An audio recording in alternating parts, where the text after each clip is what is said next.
Hey friends, Welcome to the YouTube channel of Lavanya Healthcare. Today we are going to talk about chirality. Do you know what is it? Something like space, something like three-dimensional structure. You all are very well aware about the tetravalent nature of carbon. Kekulé described it, and before that it was just a two-dimensional way to describe the structure until 1874, when J. Wonthoff and Lee Bell added third dimension to the carbon. Then it became a tetrahedral carbon structure which became a chiral molecule. But before that it was considered that it is a symmetrical one. Four bonds of carbon are not randomly oriented, but actually they have specific spatial orientation, for which Wonthoff won Nobel Prize in 1901, and he advanced the idea and proposed that tetrahedral carbon atom bonded to four different groups at the corners sits at its center and represent a chiral molecule. See, if we consider central carbon atom to taken to lie in the plane of paper together with any two bonds, the bonds to carbon are represented by continuous lines, okay, and thick wedge represents bond coming out of the plane of the paper towards the upper side, and dashed lines represent bond receding into the paper, means below the plane. So, the tetrahedral geometry of carbon and a few other atoms like nitrogen, phosphorus, silicon, sulfur, and trigonal geometry of sp2 hybrid carbon are key to the study of organic stereochemistry. If we are really keen to study about the organic chemistry and carbon, we should know all these minutes. By this, we get a structure which is not superimposable. I hope this is very well known to everyone that the carbon forms a chiral complex which is not superimposable on its mirror image. So the tetracovalent carbon placed at the center of the tetrahedron is termed the stereocenter, which is called chirality center, whose presence usually generates the molecular chirality.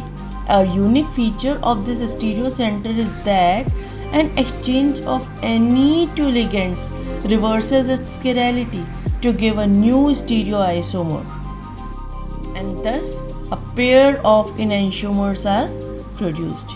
Enantiomers, those isomers which are just exactly mirror images of each other. By this, it becomes very clear that chirality is a property, okay, and it is the property of handedness of molecule and arises when the object and its mirror image are non-superimposable to each other. Best example might be your hand. Can you put one over another, thumb over thumb? No, you can't. Okay, so this is the best example, and your whole body even. If your body is imaginarily cut into half, it can't be put over one over the another part. Okay, so our body is the best example of chirality. Do you know what is the meaning of the word chiral? Chiral is a Greek word. It is obtained from a Greek word chir, which means hand, and it was used for those objects which have right-handed or left-handed forms, and the handedness is therefore known as chirality. The term chiral is used to describe molecules of enantiomers, since they are related in the same way as if our right hand and left hand.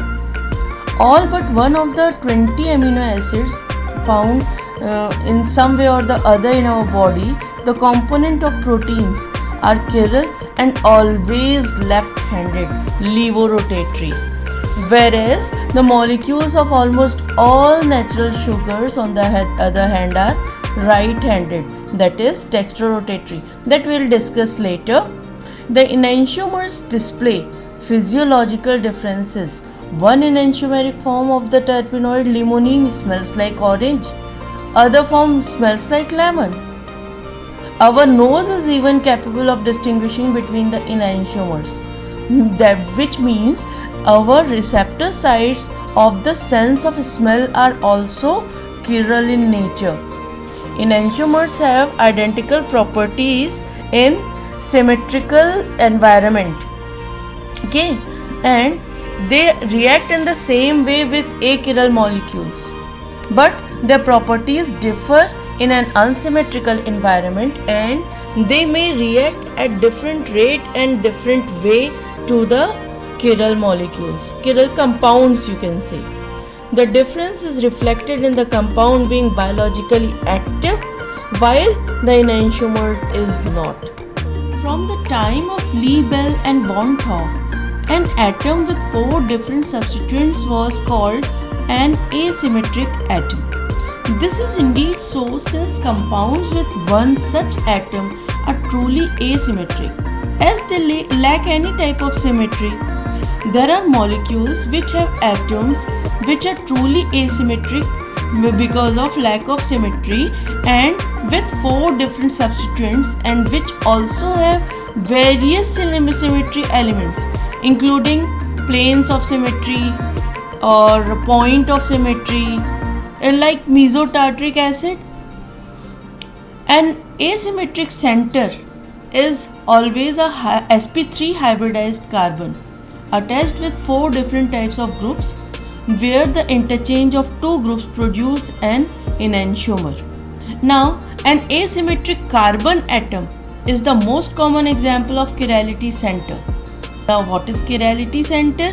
It is the IUPAC term for any atom holding a set of ligands in a spatial arrangement which is non-superimposable on its mirror image. A stereogenic center, or in short we can call it a stereocenter, is an atom having groups of such nature that an interchange of any 2 groups will produce a different stereomer. So, stereocenter involves a better concept than calling a carbon chiral carbon. So that is why we can say that stereocenter is the better word for a carbon being chiral in nature. All the stereocenters may not be tetrahedral, since like the stereocenters involved in cis-trans isomers may not be the chirality centers. So hence we can say that the stereocenters involved in cis-trans isomerism, like for example cis and trans 2-butene, provide an example of trigonal planar sp2 hybridized stereocenters. Since an interchange of groups at either atoms leads to a stereoisomer called a diastereomer, this means that although all chirality centers are stereocenters, but not all stereocenters are chirality centers. Note it down very careful. The term chiral is applied to whole molecule to mean being capable of existing as non-superimposable object and mirror image forms. Chirality is the property of the whole molecule and cannot be localized in a particular atom or a center. Thus, we can use the term chiral carbon inappropriately. Rather, the term stereogenic carbon is conceptually much better to use. Now, let's enter into the isomers, which are defined as different compounds that have the same molecular formula and they have a different constitutional or stereoisomeric forms. Thus, the compounds having same molecular formula, which can be called isomers, can be divided into 2 parts. First, constitutional isomers, and second, stereoisomers. Now, stereoisomers, again they are of 2 types, conformational and configurational. Conformational, again of 2 types, One which is rotating about single bond, and second which is called invertomers or amine inversion, in which amine inversion occurs.